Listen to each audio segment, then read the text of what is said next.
La creación de una AFP estatal ha generado diversas reacciones, pero una de las más tajantes es la del propio presidente de la asociación de ellas, quien aseguró que una nueva administradora estatal no va a resolver los problemas de cobertura, costos, competencia y rentabilidad. Vamos a ahondar precisamente en estas declaraciones y para eso nos acompaña en Mañana en Directo el presidente de la Asociación de las AFP, Rodrigo Pérez Maquena. Gracias por estar con nosotros, señor Pérez. Buenos días, Sebastián. Buenos días, Paola. Muchas gracias por la invitación. La discusión está enfocada hoy día, por estos días, más bien en la AFP estatal, pero también hay una comisión. Me gustaría que abordáramos los dos temas, pero comencemos en particular por la AFP estatal y la polémica que ha habido con un intercambio ahí también de declaraciones, de columnas con la ministra del Trabajo. ¿Por qué la AFP estatal no es una buena idea o no es una buena solución para mejorar las pensiones? Bueno, nosotros creemos que no es una buena idea. Se ha señalado como objetivo de la AFP estatal dos temas: aumentar la cobertura y aumentar los niveles de competitividad de la industria. Y perdón, y lo decía la ministra en su columna, no solamente aumentar la cobertura en general, sino que enfocarse en aquellas personas que son menos atractivas para las AFP.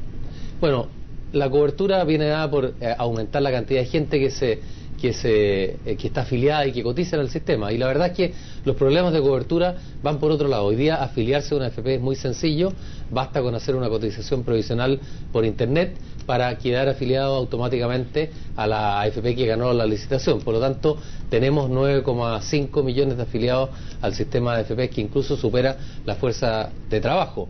Según el Banco Mundial, tenemos la cobertura más grande de Latinoamérica, llegando al 70%, muy por sobre el promedio de la región del orden de 45%.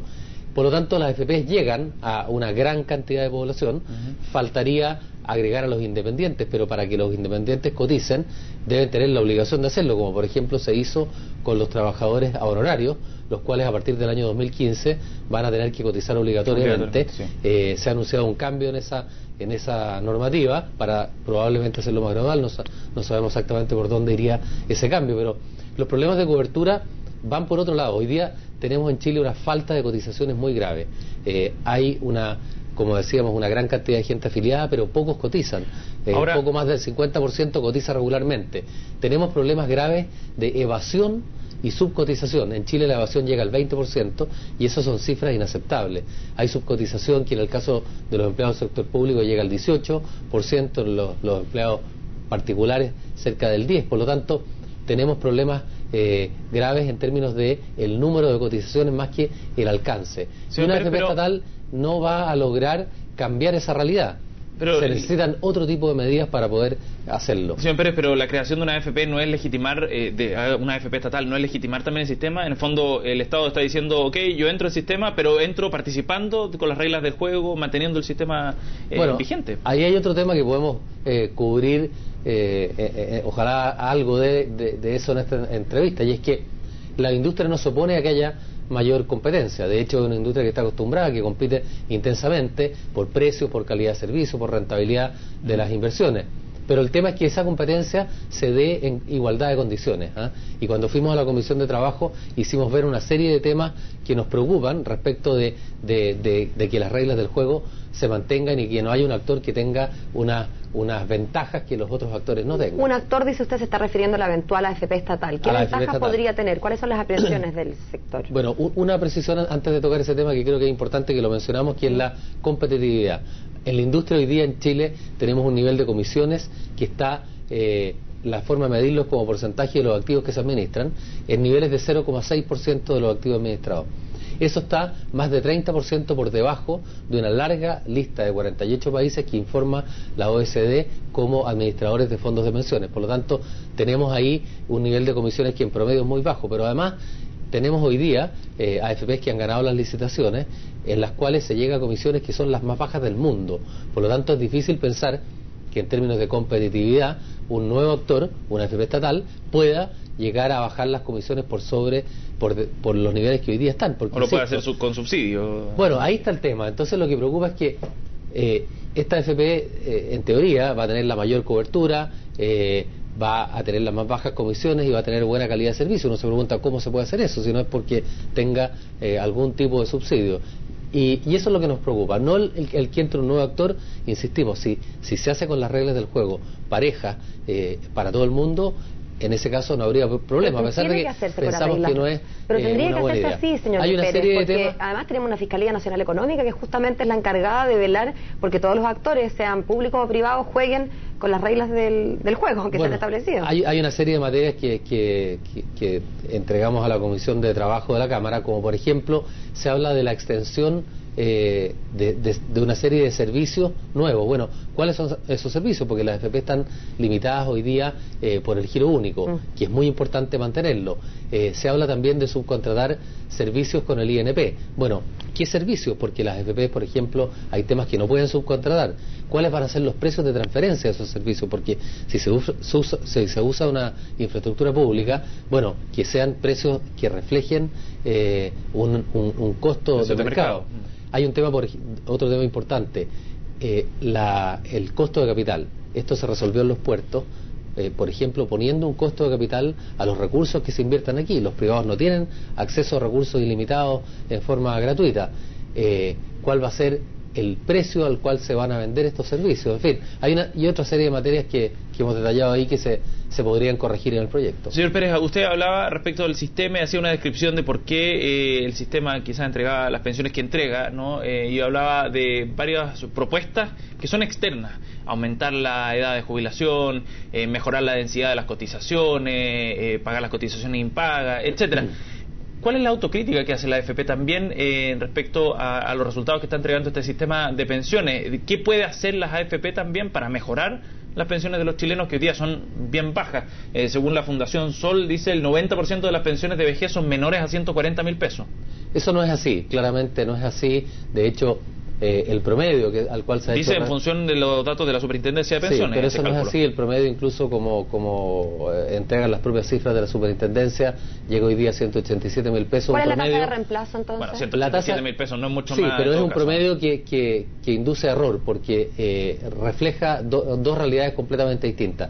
Quienes cotizan regularmente obtienen una muy buena jubilación. ¿Cuánto? El problema es que hay... ¿Cuánto de jubilación? Bueno, las tasas de reemplazo que observó Ricardo Paredes, que tomó todas las personas que se pensionaron el año 2012, el primer trimestre del 2012, llegó a tasas de reemplazo del 87% para el caso de los hombres y 58% para el caso de las mujeres. Perdón que me quede en esas tasas, pero ¿por qué la ministra del Trabajo entonces habla en su columna del día sábado de una tasa de reemplazo del 40% con un sesgo por género, en que las mujeres tenemos una tasa de reemplazo del 36,6, mientras que los hombres tienen un 45,5? Usted me está hablando de una tasa del doble. Sí, esa tasa de reemplazo a que se refiere en esa columna no es una tasa observada, es una tasa proyectada, es una simulación que se hace en base a ciertos supuestos que se espera podrían ocurrir en el futuro. Lo que hoy día enfrentamos, por lo tanto, ¿no son datos actuales esos datos? No son datos actuales, son datos que se suponen, y con esos datos supuestos se hace una proyección de lo que podría ser la tasa de reemplazo. En general, uno hace proyecciones con datos conocidos o hace una pequeña simulación al futuro, pero si usted me dice que son como inventados. La misma OECD con otros datos ha entregado anteriormente tasas de reemplazo del orden del 60%, pero insisto, pero según usted hay son un 80. estudio. No, lo que dije es que hay un estudio de Ricardo Paredes del semestre del 2012. El primer trimestre del 2012, que observó tasas de reemplazo de 87% para los hombres y 58% para las mujeres. ¿Y en qué condiciones es tasa de reemplazo?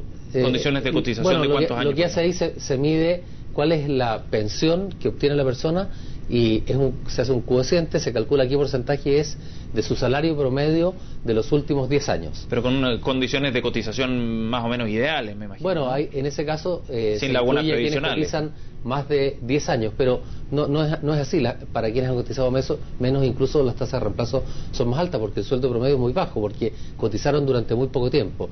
Pero los desafíos que enfrentamos hoy día no son solo desafíos del sistema de pensiones chilenos, que ha sido muy exitoso. De hecho, la rentabilidad promedio que hemos obtenido en estos 33 años llega al 8,5% real.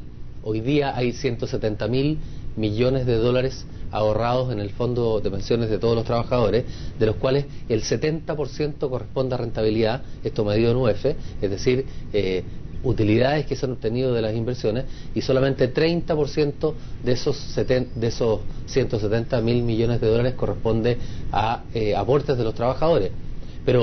Y esto ha sido un motor del desarrollo de nuestro país, ha sido vital para el ahorro, para la inversión, para la creación de empleo, que hoy día está tan el tapete. Pero ahí me salta una duda. El rol para el que fue creado la AFP es el objetivo de entregar una pensión a los chilenos, y ese es su objetivo central. El tema financiero que pueda generar y las externalidades ya son secundarias, en definitiva. Uno no debería preocuparse tanto de esos beneficios, sino que de cuál es la pensión que reciben efectivamente los chilenos. Y en ese sentido hay un montón de desconformidad respecto al rol que juegan las AFP. Es cierto, pero quienes cotizan regularmente obtienen muy buenas pensiones. Lo dijo casi textual la propia Comisión Marcel. Es que la economía real no funciona con esa regularidad, pues, señor Pérez, ¿no? Las pensiones son un espejo del mundo del trabajo, y lo que tenemos hoy día es que vemos que hay una gran cantidad de gente que no cotiza regularmente. Tenemos, a pesar de que la fuerza de trabajo alcanza 8,4 millones de personas, tenemos 9,6 millones afiliados al sistema de AFP, pero solamente 5,5 cotizan. ¿Y qué nos encontramos? Nos encontramos que hay mucha precariedad en el empleo, hay poco empleo formal con contrato, hay niveles de evasión que son inaceptables, que tengamos cerca de un 20%, un 19% de evasión, personas que son trabajadores dependientes que no cotizan en nuestro país, es inaceptable. ¿Y de quién es la culpa del Ministerio del Trabajo, de la Dirección del Trabajo, de la Superintendencia de Pensiones? ¿Quién no está haciendo la pega cuando yo trabajo y mi jefe se hace el leso y no me paga los impuestos? Yo creo que ahí hay temas que se pueden mejorar, hay regulaciones que se pueden mejorar, hay facultades que se pueden aumentar, hay un tema cultural también que hay que abordar. Yo creo que hay un desconocimiento muy grande de cómo opera el sistema de pensiones. ¿Y qué debe hacer la AFP? Nosotros hemos propuesto a la Comisión Bravo una serie de medidas para mejorar las pensiones. No solo enfrentamos el problema de la falta de cotizaciones, enfrentamos problemas como, por ejemplo, el aumento de las expectativas de vida, que es una cosa deseable y buena, ¿verdad? A la edad de jubilar, los chilenos estamos viviendo más, es uno de los países que más y entonces eso debe ir aparejado a un retraso al momento de jubilar, si es que efectivamente vivimos 20 años más que cuando se creó el sistema, o 15 años más, sí. Bueno, quizás hay que pensar en trabajar más tiempo, digo. Es una de las alternativas. Fíjese que hay una serie de países en el mundo donde hay sistemas de reparto. 76 países en el mundo en los últimos 18 años, es una cifra impresionante, aumentaron la tasa de cotización.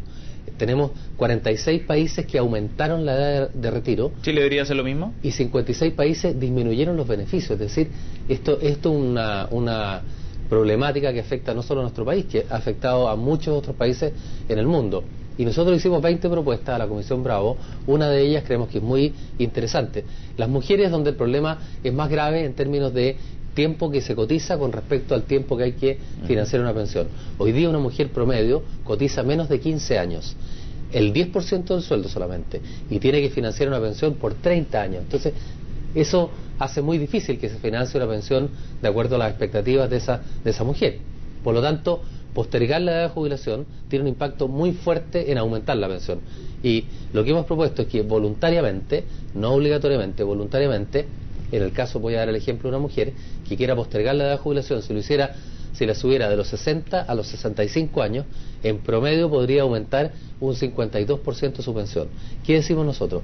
Pongámosle incentivo para que postergue la edad y en vez de aumentar la pensión un 52%, por ejemplo, la aumente un 26% y retire de su fondo una parte significativa de los fondos. De hecho, en un ejemplo, alguien que llega con 58 millones de pesos, que podríamos decir un caso típico, podría retirar del orden de 10 o hasta 13 millones de pesos postergando la edad de jubilación voluntariamente. Señor Pérez, hemos propuesto también aumentar la cotización y otra serie de propuestas adicionales. Se nos acaba el tiempo, pero para terminar, respecto a la Comisión Bravo, ¿temen ustedes que esta comisión genere cambios profundos, alguna reforma más estructural al sistema, o como en el caso de la Comisión de ISAPRE, donde se han planteado efectivamente algunos puntos en esa línea?